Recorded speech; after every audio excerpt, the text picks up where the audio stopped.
11th chemistry में आज हम लोग नॉर्मलता पढ़ने वाले हैं। उससे पहले पिछले वीडियो में मैंने आपको मोलरता और मोललता के बारे में जानकारी दी थी और एक होमवर्क दिया था। उस होमवर्क का ये आंसर है।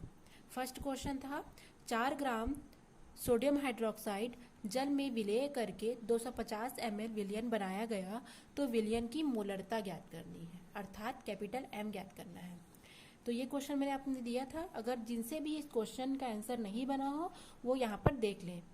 सबसे पहले हमको विलय या NaOH का भार ज्ञात करना है, भार देखना है। तो क्वेश्चन में दिया हुआ है 4 ग्राम और अणु भार ज्ञात करना है तो अणु भार आ जाएगा 40 और विलयन में आयतन दिया है 250 ml। तो सूत्र होता है मोलरता की कि विलय का भार बट्टे विलय का अणु भार गुणित 1000 बट्टे विलयन का आयतन ml में, क्योंकि मोलरता में आयतन लिया जाता है। अब यहाँ पर हम मान रखेंगे और आंसर आ जाएगा। ठीक है, आपको मोलरता, मोललता, नॉर्मलता कुछ भी यदि ज्ञात करना है तो सबसे पहले आपको नॉर्मलता, मोलरता, मोलरता का सूत्र याद होना चाहिए, तब जाकर के आपसे क्वेश्चन बनेंगे। दूसरा क्वेश्चन है मोललता, जो मैंने आपको दिया था होमवर्क के लिए। दूसरे का देख लेते हैं। उस विलयन की मोललता क्या होगी जिसमें 250 ग्राम जल में 36 ग्राम ग्लूकोज उपस्थित हो। ठीक है, तो जिनसे भी ये क्वेश्चन का आंसर नहीं आया होगा या आंसर जो भी आया होगा वो यहाँ पर एक बार मिलान कर लीजिए। तो विलय का भार कितना दिया है 36 ग्राम और ग्लूकोज का या विलय का अणु भार हमको ज्ञात करना है। तो इस तरीके से ज्ञात करेंगे तो 180 ग्राम आएगा और क्वेश्चन में विलयन का आयतन दिया है 250 ग्राम। तो अब सूत्र याद लिखेंगे कि मोललता बराबर विलय का भार बट्टे विलय का अणु भार इंटू 1000 बट्टे विलय का भार, किसमें, किलोग्राम में, किसका, विलायक का। यहाँ पर फिर से मान पुट अप करेंगे और आपका आंसर आ जाएगा। इसमें आंसर आएगा 0.8 m, जो कि मोललता होगी। नहीं बना होगा तो आप देख लीजिए और कुछ भी अगर आपको मिस्टेक हुआ होगा तो आप इससे मिलान कर सकते हैं। ठीक है, ये तो हो गया पिछले का होमवर्क का क्वेश्चन। आज हम लोग पढ़ने वाले हैं बहुत ही अच्छा और इंटरेस्टिंग टॉपिक है नॉर्मलता या नॉर्मेलिटी। ये बहुत ही इंपॉर्टेंट है 11th और 12th दोनों की दृष्टि से। तो चलिए स्टार्ट करते हैं। परिभाषा देखते हैं। 1 लीटर विलयन में घुले हुए विलय के ग्राम तुल्यांक की संख्या को हम उस विलयन की नॉर्मलता कहते हैं। फिर से परिभाषा, 1 लीटर विलयन में घुले हुए विलय के ग्राम तुल्यांकों की संख्या को हम उस विलयन की नॉर्मलता कहते हैं और नॉर्मलता को हम कैपिटल N से दर्शाते हैं और उसकी इकाई होती है ग्राम तुल्यांक प्रति लीटर। ठीक है, तो नॉर्मलता को यदि हम सूत्र रूप में लिखेंगे तो क्या हो जाएगा, नॉर्मलता बराबर विलय पदार्थ के ग्राम तुल्यांकों की संख्या बटे विलयन का आयतन लीटर में। ठीक है, इसमें भी विलयन का आयतन लिया जा रहा है लीटर में, किंतु इसमें अणु भार ज्ञात नहीं करना है, इसमें ग्राम तुल्यांकों की संख्या ज्ञात करनी है। तो इसका सूत्र हो जाएगा नॉर्मलता बराबर विलय का ग्रामों में भार बट्टे विलय का तुल्यांकी भार गुणित विलयन का आयतन लीटर में। मान लेते हैं यदि हम विलय का ग्रामों में भार को W लेते हैं, तुल्यांकी भार को कैपिटल E लेते हैं और आयतन को यदि हम V लेते हैं ml में या लीटर में, तब इसका सूत्र हो जाएगा नॉर्मलता बराबर विलय का भार बट्टे विलय का तुल्यांकी भार गुणित 1000 बट्टे विलयन का आयतन ml में। तो सूत्र रूप में N equal to W/E into 1000/V ml में। तो आप इसे लिख सकते हैं या स्क्रीनशॉट ले सकते हैं। अब यहाँ पर एक शब्द आप लोगों ने देखा है, ग्राम तुल्यांकों की संख्या। ग्राम तुल्यांकों की संख्या किसे कहेंगे, ग्राम तुल्यांकों की संख्या या ग्राम तुल्यांकी भार। अगर आपको यह ज्ञात करने आ गया तो आप नॉर्मलता से रिलेटेड न्यूमेरिकल क्वेश्चन आसानी से सॉल्व कर सकते हैं। तो चलिए अब हम क्या देखेंगे, अब हम तुल्यांकी भार किसे कहते हैं उसके बारे में पढ़ लेते हैं। ठीक है,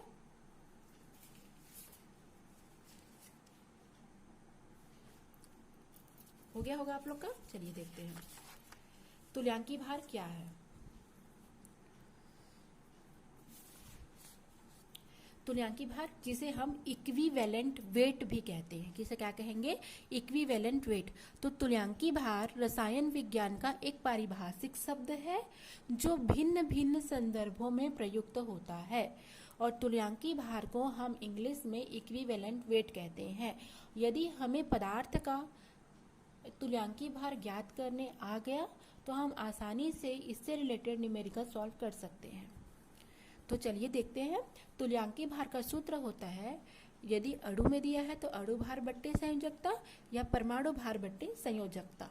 संयोजकता के बारे में आपने कक्षा 9 से पढ़ रखा है, ठीक है। यदि अम्ल का तुल्यांकी भार देखेंगे तो अम्ल का तुल्यांकी भार क्या हो जाएगा, अणु भार बट्टे प्रतिस्थापित H+ आयनों की संख्या। और यदि हम क्षार का तुल्यांकी भार लेते हैं तो अणु भार बट्टे प्रतिस्थापित OH- आयनों की संख्या, ठीक है। अब हमने देखा है यहाँ पर एक शब्द संयोजकता, क्योंकि अणु भार तो आपने ज्ञात करना सीख लिया है, तो अब हमको संयोजकता ज्ञात करने आना चाहिए। तो संयोजकता किसे कहेंगे, संयोजी कोश में जो अतिरिक्त इलेक्ट्रॉन बचते हैं उन्हें ही हम संयोजकता कहते हैं, ठीक है। तो संयोजकता को दो प्रकार से हम ज्ञात कर सकते हैं।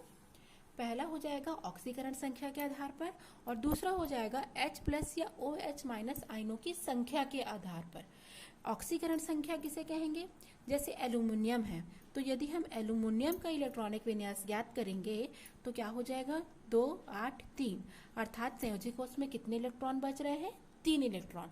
तो इसकी ऑक्सीकरण संख्या क्या हो जाएगी, 3। उसी प्रकार मैग्नीशियम का देखेंगे तो 2, 8 और 2, तो इसके अंतिम कोश में कितने इलेक्ट्रॉन बच रहे हैं, 2, तो इसकी ऑक्सीकरण संख्या क्या हो जाएगी, +2। सोडियम का होगा 2, 8, 1, तो अंतिम कोश में +1, तो किसका ऑक्सीकरण संख्या हो जाएगा +1। क्लोरीन में क्या होता है 2, 8, 7, अर्थात इसको इलेक्ट्रॉन लेने की आवश्यकता है, तो इसका हो जाएगा, क्योंकि क्लोरीन क्या करता है, 1 इलेक्ट्रॉन ग्रहण करता है, तो इसलिए इसमें -1 आ जाएगा। तो या तो आप संयोजकता इस प्रकार से ज्ञात कर सकते हैं या H+ और OH आयनों की संख्या के आधार पर ज्ञात कर सकते हैं। जैसे HCl, तो हमको पता है कि इसमें H+ कितने रिमूव होंगे, एक H+ आयन होगा, इसमें 1+ लगेगा, इसमें 1- लगेगा, तो 1 हो जाएगा। H2SO4, इसमें कितने H+ प्रतिस्थापित होंगे, 2, और यहाँ पर 3, तो इस प्रकार से भी हम संयोजकता ज्ञात कर सकते हैं। तो आप इसे फिर से लिख सकते हैं, तुल्यांकी भार और उसके सूत्र, ठीक है। अब हम कुछ तत्वों के संयोजकता ज्ञात करेंगे, ठीक है। तत्वों का तुल्यांकी भार या इक्विवेलेंट वेट हम कैसे ज्ञात करेंगे, तो सूत्र है तुल्यांकी भार बराबर अणु भार बट्टे धनात्मक या ऋणात्मक आवेशों की संयोजकता, ठीक है। अब हमको मान के चलिए सोडियम का हमको ज्ञात करना है तुल्यांकी भार, तो क्योंकि सोडियम एक तत्व है तो तत्व का परमाणु भार बट्टे संयोजकता। हमको पता है सोडियम का परमाणु द्रव्यमान कितना होता है, 23 होता है, और सोडियम में कितने प्लस चार्ज लगते हैं, 1+ लगते हैं, तो कितना हो जाएगा 1, तो क्या हो जाएगा सोडियम का 23 हो जाएगा आंसर। उसी प्रकार हाइड्रोजन का हमको तुल्यांकी भार ज्ञात करना है, तो पुनः सूत्र लिखेंगे परमाणु भार बट्टे संयोजकता। तो हाइड्रोजन में +1 लगता है और हाइड्रोजन का परमाणु भार भी कितना होता है, 1 होता है, तो 1/1 अर्थात 1 आ जाएगा। उसी प्रकार अगर ऑक्सीजन का हमको ज्ञात करना है तुल्यांकी भार, तो ऑक्सीजन का कितना होता है, परमाणु भार 16 होता है, और ऑक्सीजन में कितने लगते हैं, 2- लगते हैं, तो यहाँ पर 2 से इसको भाग देंगे तो कितना आ जाएगा 8।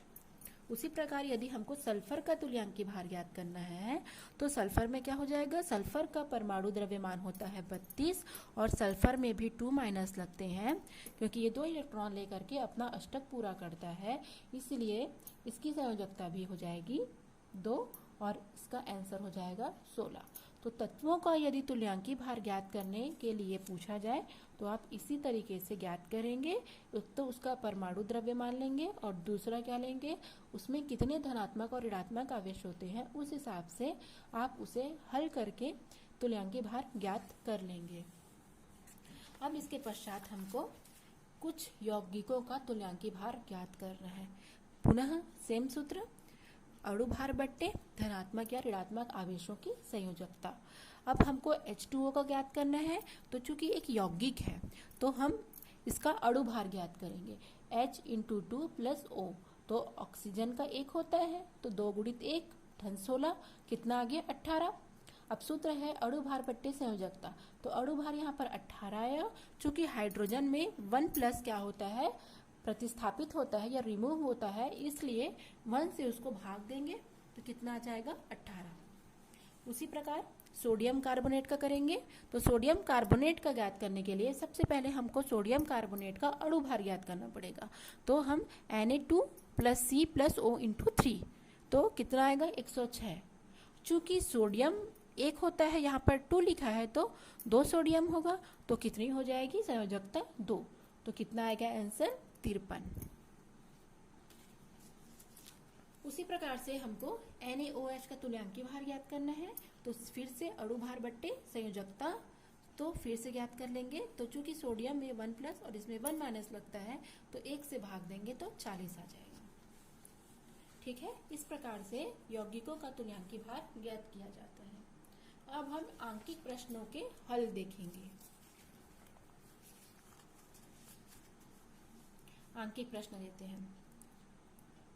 शुद्ध सोडियम कार्बोनेट के 5.3 ग्राम 500 ml में घुले हैं, तो विलयन की नॉर्मलता ज्ञात करनी है। तो सबसे पहले हम सोडियम कार्बोनेट का हमको सूत्र पता होना चाहिए। तो सोडियम कार्बोनेट का सूत्र होता है Na2CO3। ठीक है, अब हमको जो जो दिया है प्रश्न में उसे हम पहले लिख लेंगे। तो दिया हुआ है सोडियम कार्बोनेट का ग्रामों में भार 5.3 ग्राम दिया है और हमको तुल्यांकी भार ज्ञात करने आता है, इसलिए हमको Na2CO3 का तुल्यांकी भार ज्ञात करेंगे। अणु भार बट्टे संयोजकता, तो इसका अणु भार हो जाएगा 106 और Na में 1+ लगता है, यहाँ पर 2 है इसलिए 2+ लगेगा, तो संयोजकता हो जाएगी 2, तो 53 आ जाएगा। और आयतन 500 ml दे रखा है क्वेश्चन में, तो आप सूत्र लगाएंगे। सूत्र याद रहना बहुत जरूरी है किसी भी न्यूमेरिकल क्वेश्चन को सॉल्व करने के लिए। तो n बराबर हो जाएगा विलेय का ग्रामों में भार बट्टे विलेय का तुल्यांकी भार इंटू 1000 अपॉन विलियन का आयतन ml में। तो अब W/E इंटू 1000 अपॉन VmL। तो क्वेश्चन में दिया है भार 5.3, यहाँ पर 53 इंटू 1000 अपॉन आयतन दिया है 500 ml। ठीक है, 500 ml दिया है, तो अब इसे हल करेंगे तो हल करने पर आंसर आ जाएगा 0.2 n। ठीक है, एक और क्वेश्चन देखते हैं।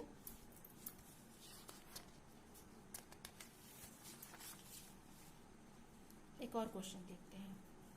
यदि 100 ml NaOH विलयन में 0.4 ग्राम NaOH घुला हो तो विलयन की नॉर्मलता हमको ज्ञात करनी है।